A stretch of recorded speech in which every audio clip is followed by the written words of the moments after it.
అనుకున్నదే జరిగింది. సన్నధాన్యం బోగస్కు ఎగనామం పెట్టేందుకు సర్కార్ సిద్ధమైంది. సన్నధాన్యం క్వింటాల్కు 500 రూపాయల బోనస్ చొప్పున అందించే జాబితా నుంచి 30 రకాల సన్నాలను తొలగించింది. ఇకపై 7 రకాల సన్నాలకు మాత్రమే బోనస్ చెల్లిస్తుంది. మిగిలిన 30 రకాల సన్నాలకు ఇకపై బోనస్ లేనట్టే. ఈ విషయాన్ని స్వయంగా ముఖ్యమంత్రి రేవంత్ రెడ్డి ప్రకటించారు.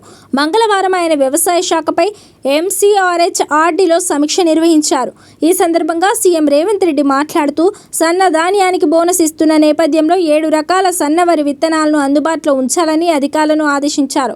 ఈ విత్తనాలను సబ్సిడీపై రైతులకు ఇవ్వాలని, రైతు వేదికల్లోనే అందుబాటులో ఉండేలా చర్యలు తీసుకోవాలని సూచించారు.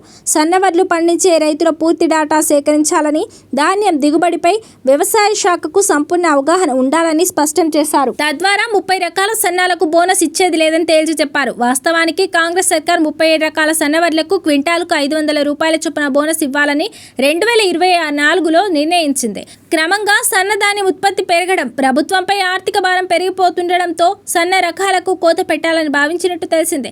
దీంతో సూపర్ ఫైన్ వెరైటీలను మాత్రమే సన్నాలుగా గుర్తించింది. ఈ రకాలకు బహిరంగ మార్కెట్లోనే భారీ డిమాండ్ ఉంటుంది. దీంతో ఆ ధాన్యం సర్కార్ కొనుగోలు కేంద్రాలకు వచ్చే పరిస్థితి ఉండదు. కాబట్టి ప్రభుత్వంపై కొనుగోలు బాధ్యత తప్పుతుందని, ఆర్థిక భారం కూడా తప్పించుకునే అవకాశం ఉంటుందని భావించినట్టు తెలిసింది. అందుకే 37 రకాల జాబితా నుంచి 30 రకాలను తొలగించి 7 రకాలను మాత్రమే బోనస్ హామీని అమలు చేయాలని నిర్ణయించడం గమనార్హం. రైతు వేదికల ద్వారా విత్తనాలు, ఎరువులు విక్రయించేలా అన్ని ఏర్పాటు చేయాలని సీఎం రేవంత్ రెడ్డి ఆదేశించారు. ప్రస్తుతం యాప్ ద్వారా యూరియా పంపిణీ చేస్తున్నట్టుగానే ఇకపై అన్ని రకాల ఎరువులను యాప్ ద్వారా బుక్ చేసే విధానం తీసుకురావాలని సీఎం రేవంత్ రెడ్డి ఆదేశించారు. యాప్ ద్వారా రైతులు బుక్ చేసుకున్న యూరియాను రైతు వేదికల ద్వారా పంపిణీ చేయాలని సూచించారు. యూరియా పంపిణీ బాధ్యతను జిల్లా అదనపు కలెక్టర్లకు అప్పగించాలని చెప్పారు. వానాకాలానికి అవసరమైన యూరియా, ఇతర ఎరువుల కేటాయింపులపై ఎప్పటికప్పుడు కేంద్రానికి లేఖలు రాయాలని మంత్రి తుమ్మల నాగేశ్వరరావుకు ముఖ్యమంత్రి సూచించారు.